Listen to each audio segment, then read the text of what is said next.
All right, today we are jumping into a genuine intellectual detective story. And it all kicks off with something you'd barely even notice, a tiny rip in a piece of fabric. But as you're about to see, this little tear is the first thread we're going to pull to unravel a whole system of ancient legal thinking. So let's get into it. Sounds kind of weird, right? I mean, it's just a tear, but honestly, the answer's so cool. By following this trail of clues, we're going to uncover this amazing, hidden pattern of thought that connects laws that, on the surface, seem to have absolutely nothing to do with each other. Okay, so let's start with our first piece of evidence, the scene of the crime, you could say. So the object we're looking at is a talit, a Jewish ritual prayer shawl. Now the law says you've got to have these special knotted fringes, called tzitzit, attached to the four corners. The problem starts when a rip appears and it's super close to one of those corners. And here's the key detail. These ancient texts are so specific, it's incredible. If that tear is within 3 finger breadths of the corner, the whole ritual status of the garment is suddenly in doubt. So what do? And right here, this is where the real mystery kicks off. It starts with a major disagreement. This is our first big clue. So on one side, you've got Rabbi Meir who says, nope, absolutely do not sew that thing up. But on the other side, you have most of the other sages who are like, yeah, go ahead, it's totally fine. I mean, these are two completely opposite rulings. To figure out why, we have to look at what Rabbi Meir was so worried about.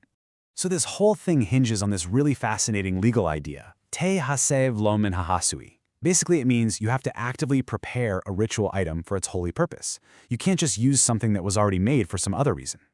Rabbi Meir's fear is that if you sew the corner, that normal sewing thread might accidentally get counted as one of the special ritual fringes, which would make the whole thing invalid. It's a really subtle point about intent versus accident. So you think we're about to figure out this sewing debate, right? Well, the text suddenly takes this hard left turn. We're about to go on a little detour that feels, and I mean feels, completely random. Okay, so just forget about tears for a second. Let's picture a cloak that's made out of all sky blue wool. I know this seems like it's coming out of nowhere, but trust me on this, this is the key to the entire puzzle. The new problem is about dye. See, the ritual fringes need a very specific, rare sky blue dye.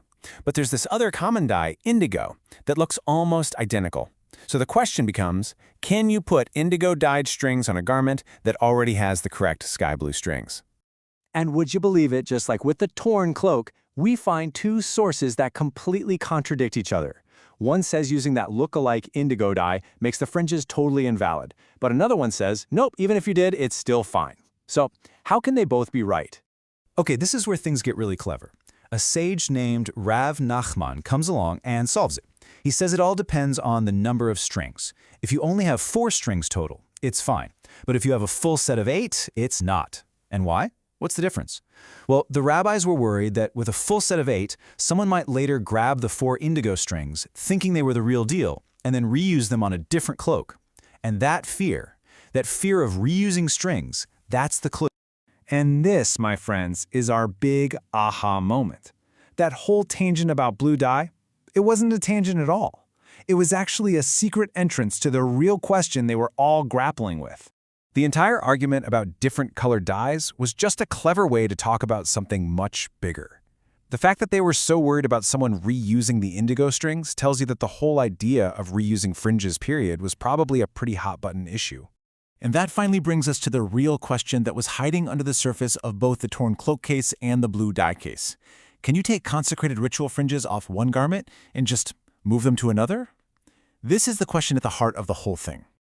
So now that we've found the real question, we can finally meet the two intellectual heavyweights whose debate pretty much defines this whole area of law. We're about to see a clear pattern emerge. So let's watch this play out. First, on our main question of moving the fringes, you have Rav who says no, you can't do it. For him, it's like a demotion, a lessening of the object's holiness. But then you have Shmuel who says, sure, you absolutely can, a straight-up conflict. But it doesn't stop there. Check out this second disagreement about Hanukkah lamps. Rav says you can't use one consecrated lamp to light another one. And Shmuel says, you guessed it, you can. Are you starting to see the pattern here? Rav always takes the stricter view on using one holy object in service of another, while Shmuel is consistently more permissive. And this third example just seals the deal. On Shabbat, can you drag a heavy bench if doing so might accidentally dig a little groove in the dirt? Rav says no, siding with the stricter view. Shmuel says yes, siding with Rabbi Shimon's more lenient ruling. So you see, these aren't three random arguments. They're three perfect examples of two very consistent ways of thinking about the law. So, after all this detective work, following the clues from the torn cloak to the blue dye to these three massive disputes, what's the final answer? Where does the law actually land? The final word comes to us from a later sage named Abai, and he reports that his own teacher, a towering legal figure, almost always followed the strict opinions of Rav, except for in these specific three cases we just looked at. And that gives us our bottom line. In these three big debates, it's the more lenient view of Shmuel that becomes the accepted law. So, yes, you can move fringes from one cloak to another. Yes, you can light one Hanukkah lamp from another. And yes, you can drag furniture on Shabbat. Our whole investigation, which started with one little tear, has led us to a clear, practical, legal outcome. So what began with a simple problem, a torn cloak, ended up showing us this incredible web of interconnected thinking. It's a mindset that is always digging deeper, looking for the underlying principles that connect everything. And that kind of leaves us with a final question, doesn't it? What are the hidden patterns and unspoken rules that are connecting the laws we live by in our own world today?